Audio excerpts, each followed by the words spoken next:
تو آپ کلیئرلی یہ بتا دیں کہ وہ کون سا ایسا ہے وٹنس تھا جسے عدالت پیش نہیں کرنے تھے؟ دیکھیں ہم نام نہیں بتا سکتے بیکاز اس وقت جو سختیاں ہو رہی ہے تو ہم چاہ رہے تھے شاید ان پہ پریشر ڈالا جائے، ان کو نقصان پہنچایا جائے.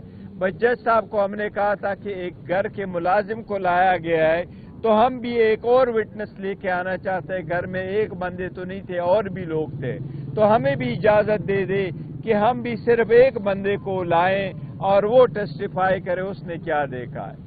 اور جج صاحب سے ہم نے یہ ریکویسٹ کی کہ اگر ان کا ملازم آ کر کے یہاں ٹیسٹیفائی کر سکتا ہے اور عدالت کو، تو آج بھی عدالت نے 3 بجے، ہم نے ان کو کہا تھا ہم 9 بجے اپنا ایویڈنس پروڈیوس کر سکے، لیکن ہمیں اپنے گواہ پیش کرنے کی اجازت نہیں دی گئی. This is how this trial has been completed.